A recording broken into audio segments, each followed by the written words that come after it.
Hey guys, and welcome to the WWE Universe as I'm here to review Money in the Bank, the Smackdown event, which for June 2017. As we see, as we of course got two different Money in the Banks, one for the women, one for the men, and also a surprise return that took place during the night, and I'll discuss more when we get to it. So, we're going to kick things off with the kickoff match where the Hype Bros, which features the return of Zack Ryder, who has finally returned from injury, to face Epico and Primo as Zack Ryder and Mojo Rawley reunite, having to return, and they finally defeat the Clones in the kickoff match during Money in the Bank's kickoff. So, Zack Ryder certainly had his welcome return on pay-per-view. Finally, he was able to take part in the Money in the Bank and finally get himself back into the SmackDown locker room after recovering from his injuries. And then eventually that will lead to the main show, where we would see the first of the main shows, which would be the women's Money in the Bank ladder match for SmackDown, which would see, of course, Carmella, Becky Lynch, Charlotte, Tamina, and Natalya all battling for a chance to get a contract for to get into the contract for an opportunity to be to have the opportunity to become the next WWE Women's Champion. And of course, Becky Lynch came close to getting the briefcase, but thanks to James Ellsworth, Carmella has finally become the very first women Miss Money in the Bank, and she is now got the opportunity to become the WWE Women's Champion, but obviously now Daniel Bryan's punishing her due to James Ellsworth, which will be interesting to see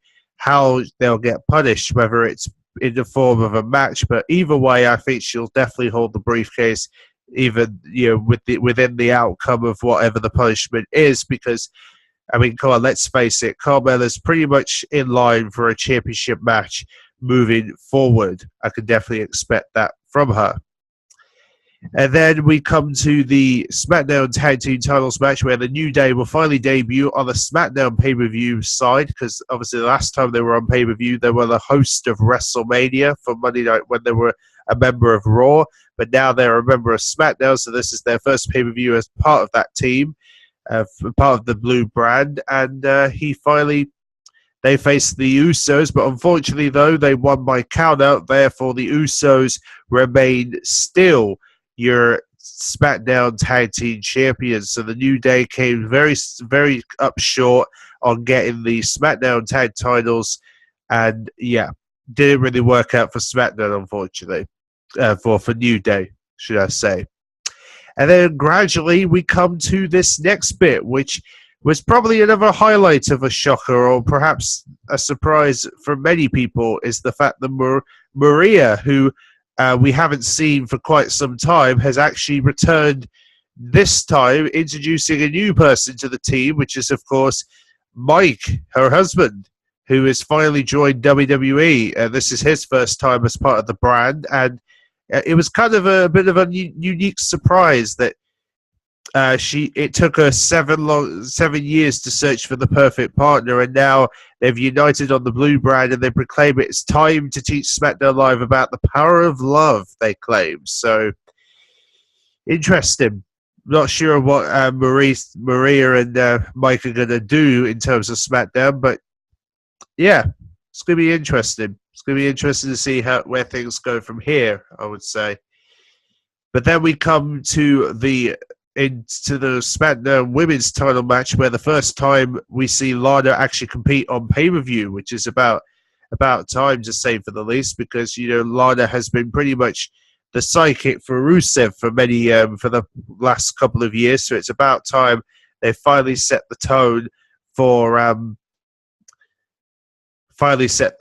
things. So Naomi facing Lana, and unfortunately Lana was unable to successfully win her first Women's Championship, so the Ravishing Russian missed out on the title this time round, but I'm pretty certain she'll probably get another match on the title. But obviously for Naomi, she remains the SmackDown Women's Champion on this encounter.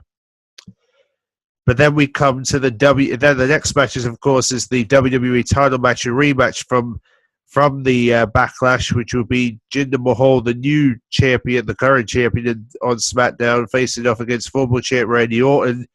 But Randy Orton was unable to win in his hometown in front of a group of legends, because it turns out Jinder Mahal was able to defeat Randy Orton and continue his reign as the WWE champion. So Jinder Mahal continues as the top heel on SmackDown.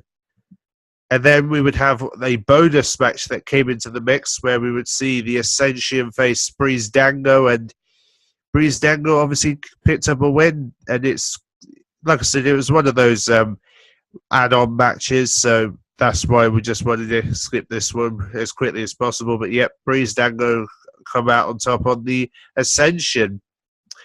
And then, of course, the main event was, of course, the men's Money in the Bank ladder match, where we would see Baron Corbin, AJ Styles, Sami Zayn, Shinsuke Nakamura, and Kevin Owens all become a part of, and also Dolph Ziggler, should I not forget, all taking part in the men's Money in the Bank ladder match for SmackDown. This is for a chance at the WWE Championship, and AJ Styles came very close in a number of times.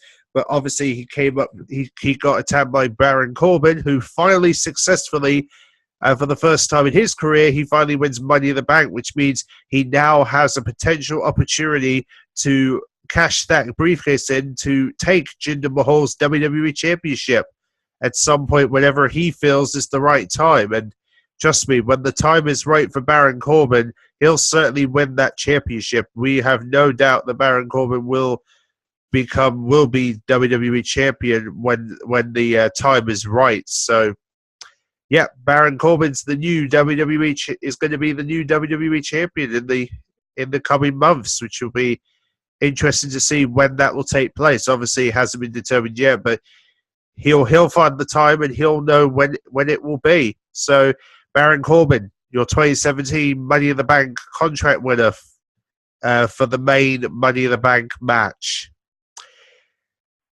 So there, I want to know from you guys. I mean, how do you feel about Money in the Bank? Make sure to comment down below. And of course, the next event is going to be for Raw, the Great Balls of Fire, a new WWE pay-per-view that Raw is introducing to the mix, which will see Brock Lesnar against Samoa Joe for his Universal Championship, which is what Samoa Joe. Like I said, Samoa Joe hopes to win the championship from Brock Lesnar that night on July 9th. That's when the Great Balls of Fire will take place, which is, in fact, 20 days from now, when we'll actually get to see the Brock Lesnar Samoa Joe matches. But I'm pretty certain we'll start seeing matches being added to the Great Balls of Fire starting from tonight. So I'm definitely expecting the pay-per-view to start shaking up a little. But I'm very excited for things to come. You know, it's going to be interesting to see what Raw will bring to the table, and hopefully we'll have some pretty nice, unique matches for this first pay-per-view duration that WWE is introducing, and then this will lead to SmackDown's Battleground towards the end of July, and then when we get to August, we'll have the multi-brand pay-per-view SummerSlam, which will end the summer for WWE, alongside the NXT in Brooklyn for the third year in a row. So, yeah, that's, like I said, so until July 9th, which is roughly about 2.5 weeks away from that date happening, I'll see you all then when we get to Raw's pay-per-view event. See you then.